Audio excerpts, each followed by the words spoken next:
تو آپ نے اس کا حل کیا بتایا؟ غور کریں، اللہ کے رسول نے اس اختلاف سے نمٹنے کا حل یہ بتایا۔ آپ فرماتے ہیں فمن کان یؤمن باللہ والیوم الآخر، جو اللہ اور یوم آخرت پہ ایمان رکھتا ہو، فلتأتہ منیتہ وہو یأتی الناس ما یحب ان یؤتی الیہ، تو اس کی موت اس حال میں آنا چاہیے کہ لوگوں کے ساتھ وہ وہی سلوک کرے جو اپنے ساتھ کیے جانے کو پسند کرتا ہو۔ یہ آپ نے بڑا عجیب حل بتایا ہے۔ اختلافات سے نمٹنے کا حل یہ ہے، امت کے آخری لوگ جب آپس میں انتشار و اختلاف کریں گے تو آپ نے بتایا یہ کام کر لیں، اختلافات دور ہو جائیں گے۔ اب آپ غور کریں، کیا بتایا آپ نے؟ جو کام تم اپنے ساتھ کیے جانا پسند کرتے ہو، دوسرے کے لیے بھی اپنے دل کو وسیع رکھو، دوسروں کے ساتھ بھی وہی کام کرو۔ اس سے سیاسی اختلاف بھی مٹ جائے گا۔ ایک سیاستداں جس طرح اپنے بارے میں چاہتا ہے کہ میری پارٹی کا نام لیا جائے، علاقے میں میری عزت ہو، وہ دوسرے پہ کیچڑ کیوں اچھالتا ہے؟ اس کے کارناموں پر پانی کیوں پھیرتا ہے؟ جھوٹا کیوں بتاتا ہے اسے؟ دوسرے کو خائن و غدار کیوں بتاتا ہے؟ اپنے دل کو وسیع کرے تو انشاءاللہ یہ اختلافات مٹ جائیں گے۔ خاندانی جھگڑے یہیں سے مٹیں گے۔ جب ہم چاہتے ہیں کہ میری عزت کی جائے، کوئی بڑھ کر مجھ سے بات کرے، جب بات بند ہو تو وہ پہلے آ کے سلام کرے، یہی چیز میں دوسرے کے لیے کیوں نہیں سوچتا ہوں؟ آپ غور کریں، آپ نے کتنا خوبصورت نسخہ دیا ہے کہ اس نسخے کو اپنایا جائے تو سارے اختلافات حل ہو جائیں گے۔ لیکن ہاں، اگر کسی کو لگتا ہے کہ مسلکی اختلاف نہیں ہونا چاہیے تو وہ اس نسخے کو یہاں فٹ کر کے دکھا دیں ہمیں۔ کیا ہم اہل حق کو دب جانے کی کوشش دبا دیں؟ ہم اہل حق سے یہ کہیں کہ جس طرح آپ یہ چاہتے ہیں کہ ہماری بات بلند رہے، ہماری بات غالب آئے، دنیا ہماری بات کو تسلیم کرے، تو آپ بھی جو ہے اہل باطل کی بات کو اس طرح تسلیم کیوں نہیں کر لیتے؟ کیا یہ حل ہم پیش کریں ان کے سامنے؟ اس سے بھی معلوم ہوتا ہے، اس سے ہماری تائید ہوتی ہے کہ امت کے اختلافات کی وجوہات دوسرے ہیں، وہ نہیں ہیں جو بتایا جا رہا ہے دنیا کے سامنے کہ مسلکوں کی وجہ سے امت میں اختلاف ہوا۔ ایسا نہیں ہے، وہ تو ہونا ہے اور اس میں کبھی اتحاد نہیں ہوگا۔ وہ تو علامہ کشمیری کے بقول جب تک حضرت مہدی دنیا میں آ نہیں جاتے، شیعہ سنی اتحاد نہیں ہو سکتا۔ وہ آئیں گے، جو بات توفیق ہوں گے وہ شیعہ اہل سنت والجماعت کی طرف آ جائیں گے، ورنہ جائیں گے جہنم میں۔ حضرت مہدی کے آنے کے بعد شیعہ سنی اختلاف یہ ختم ہو جائے گا، اور حضرت عیسیٰ علیہ السلام کے نازل ہونے کے بعد مسلم اور عیسائیوں کا اختلاف ختم ہو جائے گا۔ جو عیسائی باتوفیق ہوں گے مسلمان بن جائیں گے، ورنہ دجال کے صف میں جا کر مارے جائیں گے مسلمانوں کے ہاتھ سے، حضرت عیسیٰ کے ہاتھ سے۔ تو یہ دو بڑی شخصیتوں کو اللہ نے بچا کر رکھا ہے، اور دو اتحاد دنیا میں پیدا کرانا ہے، حضرت مہدی کے ذریعے شیعہ سنی اتحاد، اور حضرت عیسیٰ کے ذریعے مسلمانوں میں اور عیسائیوں میں اتحاد۔ آگے تیسری حدیث، اب اس پر اپنی بات ہم ختم کرتے ہیں۔ عن ابی ہریرہ رضی اللہ تعالی عنہ قال قال رسول اللہ صلی اللہ علیہ وسلم اذا عظمت امت الدنیا نزعت منها ہیبۃ الاسلام واذا ترکت الامر بالمعروف والنہی عن المنکر حرمت برکۃ الوحی واذا تصابت امتی سقطت عن عین اللہ۔ محدث ابن ابی الدنیا نے فضیل ابن عیاض رحمہ اللہ سے متصلاً یہ روایت نقل کی ہے بحوالہ فیض القدیر جلد نمبر 1 صفحہ نمبر 404۔ حدیث پاک کا ترجمہ ملاحظہ ہو۔ حضرت نبی اکرم صلی اللہ علیہ وسلم ارشاد فرماتے ہیں اذا عظمت امتی الدنیا، جب میری امت دنیا کو عظیم سمجھنے لگے گی، نزعت منہا ہیبۃ الاسلام، تو اسلام کی ہیبت، اسلام کا جلال اور اسلام کی عظمت میری امت کے دل سے نکال دی جائے گی۔ وَإِذَا تَرَكَتِ الْأَمْرَ بِالْمَعْرُوفِ وَالنَّهْيَ عَنِ الْمُنكَرِ، اور جب میری امت اچھی باتوں کا حکم دینا اور بری باتوں سے روکنا، جب اس بابرکت عمل کو چھوڑ دے گی، حرمت برکت الوحی، وحی کی برکت سے محروم کر دی جائے گی۔ وَإِذَا تَصَابَتْ أُمَّتِي، اور جب میری امت آپس میں گالی گلوچ کرے گی، سقطت عن عین اللہ، تو اللہ کی نظروں سے گر جائے گی۔ حدیث پاک میں یہ 3 ٹکڑے ہیں۔ پہلا ٹکڑا، کہ جب میری امت دنیا کو عظیم سمجھنے لگے گی تو اسلام کی عظمت اللہ اس کے دلوں سے نکال لیں گے۔ دنیا کو عظیم سمجھنا، آپ اس کو اس طرح سمجھیے کہ بادشاہ کی نظر میں انہی رعایا کا اور انہی لوگوں کا مقام ہوتا ہے جو لوگ بادشاہ کو ہر طرح سے بڑا مانتے ہیں، اس کے حکموں پر اپنی جان قربان کرنے کو تیار ہوں۔ تو بادشاہ ایسے لوگوں کی طرف خاص توجہ کرتا ہے، اس کو اپنے بہت قریب رکھتا ہے، ہر طرح کی عنایتیں اور مہربانیاں ان کے ساتھ جائز اور روا رکھتا ہے۔ اور اس بات کو سمجھنا ہو تو اس سے آپ اندازہ لگائیے سلطان محمود سبکتگین اور ان کے وزیر ایاز کے قصے سے، بہت مشہور واقعہ ہے۔ ایاز کے بارے میں لوگوں نے سلطان سے شکوہ کیا کہ بادشاہ سلامت، آپ کے تو بہت سارے وزراء ہیں، ہم خدام آپ کی خدمت کے لیے ہر وقت تیار رہتے ہیں، آخر کیا بات ہے کہ آپ ایاز کو اتنی اہمیت دیتے ہیں؟ ان کے اندر ایسی کیا خاصیت ہے؟ بادشاہ نے ہیرا منگایا اور ایک ایک کر کے اپنے وزراء سے کہا بھئی توڑو اس کو، توڑو، بھئی میں کہہ رہا ہوں توڑو۔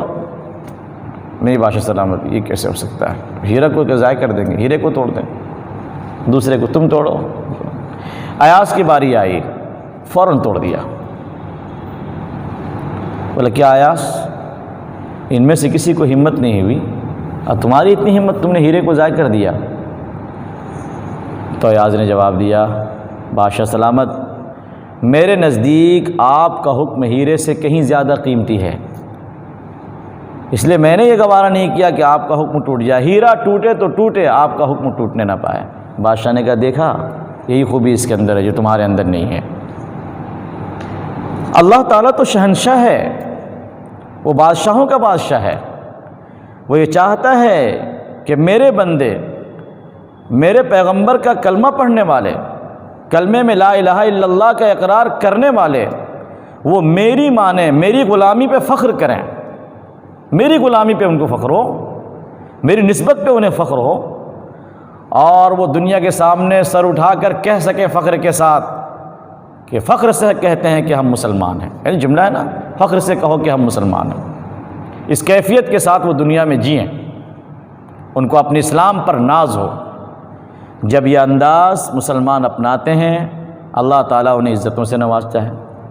صحابہ، تابعین، تبع تابعین، اور ہماری تاریخ بتاتی ہے کہ جب یہ انداز ہم نے اپنایا اپنے مذہب کے ساتھ، اپنے رب کے ساتھ، تو اللہ نے ہمیں کیا کیا عطا کیا۔ ایک صحابی جا کر رستم کے دربار میں، بھرے دربار میں جا کر رستم کو للکارتا ہے، کوئی معمولی بات ہے؟ اس زمانے کی سب سے بڑی طاقت، ایران کی طاقت تھی، دنیاوی لحاظ سے سب سے بڑی طاقت تھی وہ، اور ایرانی فوج کا سپہ سالار رستم، جس کی بہادری کے چرچے، جس کا تجربہ، جس کی بہادری، جس کی شان و شوکت۔ لیکن جب صحابہ کی جماعت ایران کو فتح کرنے کے لیے آگے بڑھی تو رستم نے کہلا بھیجا کہ بھئی ایک آدمی آئے مجھ سے پہلے بات کرے، کیا مسئلہ ہے؟ تو مسلمانوں کے امیر نے حضرت ربی ابن عامر رضی اللہ کو بھیجا کہ بھئی ربی تم جاؤ، تم جا کر بات کرو ان سے۔ وہ گئے، ان کے بارے میں آتا ہے کہ کپڑے بھی بہت زیادہ ایک دم سیدھے سادے کپڑے میں گئے، تلوار بھی ٹوٹی ہوئی تھی، ٹوٹی ہوئی تلوار لے کر بات چیت شروع ہوئی۔ کیوں آئے ہو؟ تم عرب کے بدو، تم اپنی اوقات بھول گئے، تمہاری اوقات کیا تھی؟ تم کو تہذیب سے ناشنا ہو، تم تو دو لقمے کے لیے مرتے تھے، تم تو ہمارے غلام ہو، ہمیشہ تم نے ہماری غلامی میں زندگی گزاری ہے، آج تمہاری اتنی جرأت کہ ہم سے لڑنے آئے ہو؟ تم نے اپنی فوج بھی دیکھ لی، تمہاری تعداد کیا ہے، ہماری تعداد کیا ہے؟ الغرض یہ کہ رستم نے ڈرانے کی کوشش کی۔ تو صحابی نے جواب دیا کہ رستم، ایسا ہے کہ ہمارا تو بس ایک مشن ہے، ہم تو یہاں صرف اس لیے آئے ہیں تاکہ ہم اللہ کے بندوں کو بندوں کی عبادت سے نکال کر اللہ کی عبادت میں داخل کر دیں، اور دنیا میں جو باطل مذہب چل رہے ہیں، جنہوں نے اپنے ماننے والوں پر ظلم کر رکھا ہے، ان کے ظلم سے آزاد کرا کر اسلام کے انصاف میں ہم ان کو داخل کرتے ہیں، اور ہمارا کوئی مقصد نہیں۔ بولے تلوار لے کر کیا کرے گا؟ ٹوٹی تلوار؟ بولے دکھاؤں تلوار کیا ہے؟ ریشم کے کپڑے کو ہوا میں اڑایا، ٹوٹی تلوار ماری تو کپڑا 2 ٹکڑے ہو گیا۔ کہ یہ ہے اس کی خاصیت۔ جب صحابی واپس آنے لگے تو رستم نے کہا مٹی دے دو۔ صحابی نے مٹی کا ٹوکرا لیا، لے کے چل دیے۔ کسی کو پتہ چلا گا رستم یہ تو نے کیا کیا، تو نے اپنی جگہ کی مٹی دے دی، اب یہ قبضہ کر کے رہیں گے تمہاری سرزمین پہ۔ میں اس واقعے کو اس لیے نقل کرتا ہوں، یہ تو ہزاروں واقعات پڑھے اسلامی تاریخ کے اندر ایسے پڑے ہوئے ہیں۔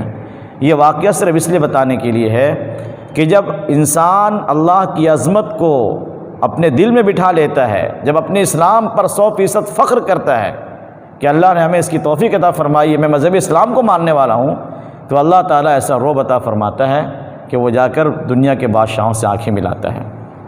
لیکن کیا فرمایا گیا حدیث میں کہ جب دنیا کی عظمت آئے گی تو اللہ تعالیٰ کو غیرت آ جائے گی، اللہ تعالیٰ اسلام کی عظمت کو وہاں سے چھین لیں گے۔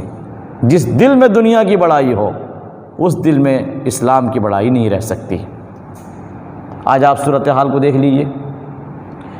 دنیا کا مطلب صرف ہم پیسہ نہ سمجھیں، دنیاوی ڈگریاں، سیاست کی کرسیاں، دنیا کے یہ پیسے اور یہ ساری چیزیں دنیا کہلاتی ہے۔ ہمارا رسم و رواج و خرافات یہ بھی دنیا ہے۔ اب جب مقابلے پر دونوں آ جائے نا، ایک طرف اسلام کی باتیں ہوں، شریعت کی باتیں ہوں، دوسری طرف یہ چیزیں ہوں، آپ دیکھیے انسان کس کو ترجیح دیتا ہے۔ تعلیم لائن سے ذرا آپ بات کر کے دیکھ لیں، مدرسے کی اور اسکول کی، 95-98% مسلمان کس کو ترجیح دیں گے؟ آپ بات کر کے دیکھیں۔ آخر یہ جملے جو مسلمانوں کی زبان سے نکلتے ہیں کہ مدرسوں نے کیا دیا حافظ عالم کے سوا؟ مدرسے نے ڈاکٹر دیا، انجینئر دیا، فلاں دیا اور فلاں دیا۔ یہ جملے کس بنا پہ نکلتے ہیں؟ کیونکہ ذہن میں بیٹھا ہوا ہے کہ اس کی کوئی عظمت نہیں ہے، کوئی تعظیم اس کی نہیں، کوئی بڑائی نہیں۔ بڑائی تو ان چیزوں کی ہے۔ اللہ کو غیرت آتی ہے جب انسان دنیاوی تعلیم کو اپنے ذہن و دماغ پر اتنا سنوار لے، اتنا مطلب کیا کہتے ہیں سوار کر لیتا ہے اور اپنے دل میں اس قدر عظمت دینا شروع کر دیتا ہے، تو اللہ تعالیٰ قرآن کی، حدیث کی اور علوم اسلامیہ کی عظمت اس کے دل سے چھین لیتے ہیں۔ اس معاملے میں وہ دین کو ناقدری کی نگاہ سے دیکھے گا، اس طرح کے جملے بولے گا چونکہ اللہ نے قدر چھین لی ہے۔ اور جب سیاست کی کرسی عظیم لگنے لگے تو بزرگان دین کے خانقاہ حقیر نظر آتے ہیں۔ اس وقت آپ دیکھ لیجئے، دینداروں کے خلاف بولنے والے، بلکہ دینداروں کو دین سکھانے والے یہ لوگ ہوتے ہیں، اور اپنی اس کرسی کے لیے دین کا سودا لاکھ مرتبہ کرنا پڑے یہ کر دیں گے، جس طرح بھی ان سے آپ سودا کروا لیے۔ ان کو اپنے اسلام سے کوئی مطلب نہیں ہے۔ جب چاہیے انہیں آپ کسی موقع پر بلا کر، میں نے کہا تھا نبی اپنے سروں میں ٹیکے بھی لگا لیں گے، کوئی منتر پڑھوا لیجیے، کچھ بھی بیان دلوا لیجیے ان سے، آپ سب کچھ کر دیں گے، کیونکہ اس کرسی کی محبت اور اس کی بڑائی دل میں بیٹھی ہوئی ہے۔ تو اس لیے اللہ رب العزت اسلام کی عظمت وہاں سے نکال لیتے ہیں، وہ اسلام کو کچھ نہیں سمجھتا۔ ایک دو مثالیں میں نے آپ کے سامنے رکھی ہے، چونکہ ان چیزوں سے ہمارا معاشرہ دوچار ہے۔ ہمارا معاشرہ سیاست کے عہدوں کی طرف، سرکاری لوگوں کے پیچھے پیچھے اس طرح بھاگتا ہے۔ اگر یہ منظر دیکھنا ہو تو علاقے کے کونسلر کو دیکھیے، ہر وقت اس کے پیچھے کتنے نوجوان بھاگے نظر آتے ہیں، اس سے تعلق پر فخر محسوس کرتے ہیں، فلاں کا آدمی ہے، بھائی کو کچھ نہیں بولے گا اس کو، فلاں کا آدمی ہے۔ آخر اتنا فخر کس بات کا ہے بھائی؟ عالم علماء کے پاس بیٹھنے والوں کو فخر نہیں ہو پاتا کہ ہم فلاں مفتی صاحب سے میرا تعلق ہے، فلاں امام صاحب سے میرے رابطے ہیں، یہ بات کبھی چرچے میں نہیں آتی، اور وہ چرچے میں آتا ہے کہ فلاں سے اس کا تعلق ہے۔ یہ سب نتیجہ اس بات کا ہے کہ دنیا کو ہم عظیم سمجھنے لگے، اللہ تعالیٰ نے اسلام کی ہیبت چھین لی۔ اور آج یہ صورتحال ہے کہ بقول بعض علماء کے، جیسے میں نے ایک عالم کی تقریر سنی تھی، مسلمانوں تم کان کھول کر سن لو، تم وزیر اعلیٰ بھی بن جاؤ گے تو تم ذلیل کہلاؤ گے، تم مسلمان ہونا ہے اس لیے، تم نے اپنے آپ کو ایسا بنا ہی دیا ہے، تم وزیر اعظم بھی بنو گے تو ذلیل کہلاؤ گے۔ اور مسلمان کتنے بڑے عہدے پر پہنچ جائے وہ لان تان کا شکار ہوتا ہے، دنیا اسی گری نگاہ سے دیکھتی ہے۔ دنیا کی نظر میں باعزت وہی مسلمان ہیں جو اپنے قرآن و حدیث پہ جینا مرنا، اس کے اصولوں پہ اپنانا، اس کے اصولوں کو اپنانا، ان اصولوں پہ جان دینا، اپنا سب کچھ قربان کر دینا، اس میں فخر محسوس کرتے ہوں۔ آج بھی دنیا گھٹنے ان کے سامنے ٹیک رہی ہے، اپنی پیشانی رگڑ کر ان کی بڑائی کو ماننے کے لیے تیار ہے، آج بھی اس پرفتن دور میں بھی۔ تو یہ چیز ہمارے دلوں سے چھین لی گئی۔ دوسری بات آپ نے بتائی کہ جب امت اچھی باتوں کا حکم دینا اور بری باتوں سے روکنا چھوڑ دے گی تو وحی کی برکت سے محروم ہو جائے گی۔ وحی کی برکت کیا ہے؟ وحی کی برکت یہ ہے کہ دل ایمان کی روشنی سے منور ہو۔ یہ جو ہے نا نور قلب، دل کی جو روشنی ہے وہ بجھ جائے گی، اور جب یہ روشنی بجھے گی تو حق و باطل کی تمیز اڑ جائے گی، سنت و بدعت کا فرق مٹ جائے گا، توحید و شرک کا دائرہ کیا ہے اس کا احساس ختم ہو جائے گا۔ مسلمان ہوں گے مشرک ہوں گے، مسلمان ہوں گے بدعتی ہوں گے، مسلمان ہوں گے اسلامی اصولوں کو چھوڑ دیں گے، اپنے رسم و رواج کو بالکل گلے سے لگائیں گے، اور رہنمائی کرنے والے بھی اسی ٹائپ کے لوگ ہوں گے، یا تو رہنما ہی نہیں ملیں گے، اور اگر رہنما ملیں گے تو ان کی بات تو کوئی تسلیم نہیں کرے گا۔ یہ امت مجموعی طور پر وحی کی برکت سے محروم ہوگی۔ آپ اگر اس کو چاہے مختصر انداز میں بتانا سمجھنا چاہیں تو یہ سمجھ لیجئے وحی کی برکت کیا ہے کہ اللہ رب العزت نے جو کتاب قانون نازل کیا ہے اور پھر اس کی تشریح اللہ کے رسول نے کی ہے، یہ قرآن و حدیث جو ہمارا ماخذ اور مرجع ہے، اس کی تعلیمات سے محروم رہیں گے، سمجھیں گے ہی نہیں قرآن کیا کہہ رہا ہے، کیا قرآن ہم سے کس انداز میں مخاطب ہے، اس سے دور رہیں گے۔ اب ظاہر بات ہے کہ جب قرآنی تعلیمات سے دور ہوئے تو پھر کیا ہوگا؟ اللہ کی طرف سے جن باتوں پر انعام کا وعدہ کیا گیا ہے کہ ایسا کرو گے تو ہماری طرف سے نعمتیں ملیں گی، جنت ملے گی، جنت کے تذکرے سننے کے بعد بھی کوئی چہرے پر بشاشت اور خوشی نہیں آئے گی، دلوں کے اندر کچھ نہیں۔ جہنم کا تذکرہ ہوگا، اللہ کی دھمکیوں کا تذکرہ آئے گا، حضرات علماء اس کا ذکر کریں گے، کوئی خوف پیدا نہیں ہوگا دل میں، کوئی ڈر نہیں پیدا ہوگا۔ یہ اس بات کی علامت ہے کہ امت کا معاملہ بالکل ختم ہے، اللہ کے وعدوں سے کوئی خوشی نہیں اور اللہ کی دھمکیوں پر کوئی خوف نہیں۔ جب امت اس حد تک گر جائے گی تو پھر جو اللہ سے نہ ڈرے اسے پوری دنیا ڈرائے گی، پھر حکومت کی چھوٹی چھوٹی دھمکیاں امت کو ہلا کر رکھ دے گی، چرچے ہوں گے ایسا قانون بننے جا رہا ہے، اب کیا ہوگا، اب کیا ہوگا، کیا پتہ بنگال ہاتھ سے نکل گیا، فلاں آ گئے بنگال میں تو اب کیا ہوگا، یو پی میں ایسا ہو رہا ہے۔ کیوں؟ اس لیے کہ قوم مسلم نے اللہ کا خوف نکالا ہے دل سے، وحی کی برکت سے محروم ہے، دل مردہ ہے، آسان لفظوں میں کہہ لیے دل مردہ ہو جائیں گے، وحی کی برکت سے محروم ہے۔